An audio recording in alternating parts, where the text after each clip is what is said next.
नमस्कार मित्रों, जय महाकाल आयुर्वेद। ये मेरा 9165823800 मेरा मोबाइल नंबर है। और देखिए, इस बार जैसा कहा जा रहा है कि ठंड बहुत ज़्यादा पड़ेगी। और जब दूसरी बात, एक आप आंकड़ों के हिसाब से अगर अपन चलें तो भारतवर्ष में हार्ट अटैक का परसेंटेज 35% बढ़ गया है। ये आंकड़े हैं। और अमेरिका में 41% कम हो गया है। इसका कारण यह है कि भारत का खान पान, तेल, एक्सरसाइज नहीं करना, दिन भर बैठे रहना, मोबाइल चलाना, ये सब कारणों के कारण हमारा खून गाढ़ा होता चला जाता है और कोलेस्ट्रॉल की मात्रा बढ़ती चली जाती है शरीर में। और फिर वो जाके, जिसको हम पित्त बोलते हैं, जिनको रक्त पित्त की बीमारी है, उनको हार्ट अटैक की संभावना बिल्कुल रहती है। क्योंकि कफ और पित्त, जो कफ की मात्रा है उसी को कोलेस्ट्रॉल बोला जाता है। और दिन पे दिन बढ़ रही। और इस साल जो भयानक ठंड पड़ेगी तो 40, जैसे भी यही नीम, जिनने वैक्सीन लगवाई थी, आप देख ही रहे हैं, सब जान रहे हैं, दुनिया जान रही, पूरा भारतवर्ष जान रहा है कि खड़े खड़े लड़कों का हार्ट अटैक आ रहा है। एक्सरसाइज करते करते जिम में लोग गिरते और मर जा रहे हैं, खेल के ग्राउंड पे गिर रहे हैं और मर जा रहे हैं। 10-10 साल के बच्चे को हार्ट अटैक की संभावना बढ़ रही है। 35% बहुत होता है। और जिनको शुगर की बीमारी है, मधुमेह की बीमारी, उनका खून तो वैसे ही गाढ़ा हो जाता है रक्त के में शुगर की मात्रा बढ़ जाने की वजह। तो हार्ट के ऊपर फिर लोड पड़ता पंपिंग पे। और जैसी ठंड पड़ती है तो शरीर को ठंड से बचाने के लिए खून अंदर की तरफ जाता है, ताकि ऊपर की चमड़ी से खून जब अंदर जाता है तो हार्ट को और प्रेशर से खून को टेम्परेचर मेंटेन करने के लिए बाहर फेंकना पड़ता है। इसीलिए आप जानते होंगे ठंड में सबसे ज़्यादा हार्ट अटैक आते हैं। और इस साल तो बोल रहे हैं 10 साल 20 साल से ज़्यादा ठंड पड़ेगी, क्योंकि पानी ज़्यादा गिरा है। अब मालूम नहीं पड़ती कि नहीं पड़ती। परंतु अगर अधिक ठंड पड़ेगी तो जो 40 साल से ऊपर के लोग हैं उनको ठंड से बहुत बचाव करना चाहिए। सुबह 9 बजे के पहले, धूप जब निकले उसके पहले बाहर नहीं निकले। कान बांध के रखें, स्वेटर चाहे ठंड हो चाहे नहीं हो पहन के रखें। रात में ज़्यादा घूमे फिरे नहीं। और हैवी भोजन ना करें रात को, तेल मसाले वाला। सादा भोजन, कम भोजन करें रात को, ताकि आपके पाचन तंत्र पे भी कम लोड पड़े और हार्ट पे भी कम लोड पड़े और कोलेस्ट्रॉल की मात्रा घटती रहे। हमने ये एक हृदय रोग का चूर्ण बनाया है। इसमें अर्जुन है सबसे पहले नंबर पे, फिर लोहा गल है जो लोहे को गला देता है। इसके झाड़ में खील को गाड़ दो तो 24 घंटे में गल जाती है। ये बिल्कुल रक्त को पतला करने की चीज़ें हैं, अर्जुन सब लोग जानते हैं। लोहा गल ज़रा मुश्किल से मिलता है। साजा का पेड़ होता है, इसकी छाल और ये मुंडी हार्डविक या बायनेटा हृदय के जैसी पत्ती होती है। ये भी हृदय रोग का है। रक्त रोहिड़ा लाल रक्त रोहिड़ा है। ये रक्त रोहिड़ा भी खून को बिल्कुल पतला करता है, राजस्थान में मिलता है। फिर ये चूना और हल्दी है, गर्म है। हल्दी एंटीबायोटिक है, गर्म है। चूना इसको थोड़ा ठंडा कर देता है और इसकी औषधि गुण को बढ़ा देता है। काली सारीवा रक्त को साफ करने वाली चीज़ है।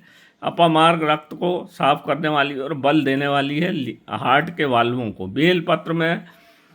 बेलपत्र की जड़ का चूर्ण है ये। बेलपत्र में होता है पारा, और पारा होने के कारण ये खून को बहुत जल्दी शुद्ध करता है। लाल चित्रक और गिलोय, नीम गिलोय सब लोग जानते हैं, रक्त को बिल्कुल साफ करती है। इसमें अमृता इसका नाम है। तो मधुमेह रोग में भी ये काम आती है। और ये लाल चित्रक रक्त मतलब हृदय को उत्तेजना प्रदान करता है। शरीर के हर अंग को लाल चित्रक उत्तेजना प्रदान करता है। इन सबको बराबर मात्रा में तो नहीं लेते, कुछ चीज़ों को ज़्यादा, कुछ चीज़ों को कम करके मिला के एक चूर्ण बनाते हैं हम, हृदय रोग का चूर्ण और रक्त शोधक चूर्ण। ये चूर्ण 250 ग्राम का पैकेट आता है। इसको 1 माह चलता है।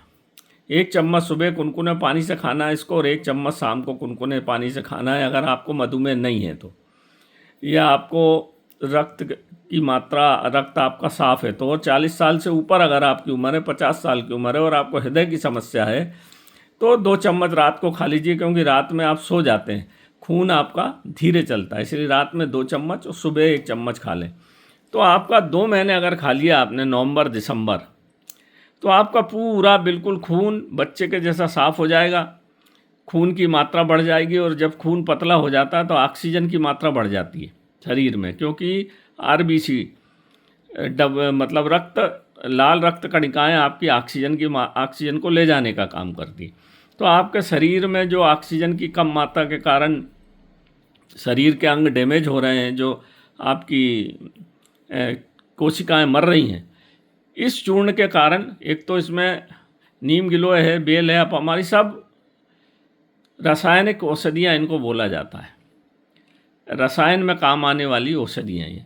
और लाल चित्रक तो बहुत ही बढ़िया चीज़ है। काली सारीवा, राख चितौर, ये हल्दी चूना, ये आपको कैंसर की कोई गठान नहीं बनने देगा, शरीर के अंदर गठान नहीं बनने देगा, रक्त को पूरा साफ करके पतला करके पूरे हृदय में, आप हृदय में, लंग्स में जिनको दमा की बीमारी है, उसमें भी ये चूर्ण बढ़िया काम आता है। तो आपके पूरे अंग फिर से, इसको कायाकल्प चूर्ण भी बोला जाता है, बहुत पुरातन काल से, हमारे समय में, हमारे बाबा दादा के ज़माने से। और ये सब आयुर्वेदिक ग्रंथों से लिए गई चीज़ें हैं। एक एक औषधि का गुण पता करके, फिर उसकी मात्रा पता करके, फिर उसका चूर्ण निर्माण किया जाता। तो जिस किसी भाई को भी चाहिए हो, इसको खा लीजिए मित्रों आजकल, नहीं तो फिर अटैक आ जाता, तो फिर 5-6 लाख आपके खर्च होते हैं और आदमी का जीवन वैसे ही ख़त्म हो जाता है। फिर दिन भर आपको फिर गोली खाना पड़ेगी। आयुर्वेद में वो ताकत है, आप इसको आजमा के देखिए। मैं बिल्कुल विश्वास के साथ बोलता हूँ, आप अगर इसको 2 महीने खा लेंगे तो आपका हार्ट फिर से नवीनीकृत हो जाएगा, आपके पूरे शरीर के अंग फिर से बढ़िया हो जाएंगे। 80-90 साल की उम्र वालों के लिए भी इसको बहुत अच्छा फ़ायदा करता है। इसको माताएं बहनें कोई भी खा सकती हैं, सबको ये बहुत फ़ायदा करता है। और मेरे ख्याल से तो 10-20 साल के बच्चों को भी एक पैकेट खिला देना चाहिए, क्योंकि आजकल कोई भरोसा नहीं है, क्या कहाँ हो जाए हमको पता ही नहीं चलता और कब हार्ट अटैक आ जाता है। तो नमस्कार मित्रों, जय महाकाल आयुर्वेद। मेरी सबसे प्रार्थना है कि इसको खा लीजिए। ये बहुत, हम सब जड़ी बूटी खुद लाके, नक्षत्र देख के और विधि विधान से निर्माण कार्य करते हैं। हम बाज़ार से कोई भी औषधि नहीं खरीदते। तो ये औषधि 100% काम करती है। नमस्कार मित्रों, जय महाकाल। इस मेरे वीडियो को देखिए, मेरे इस चैनल को ज़्यादा से ज़्यादा सब्सक्राइब करिए, मेरे वीडियो को ज़्यादा से ज़्यादा लोगों को भेजाइए, ताकि आप इस प्रकार की महामारी से बच सकें। नमस्कार मित्रों, जय महाकाल आयुर्वेद।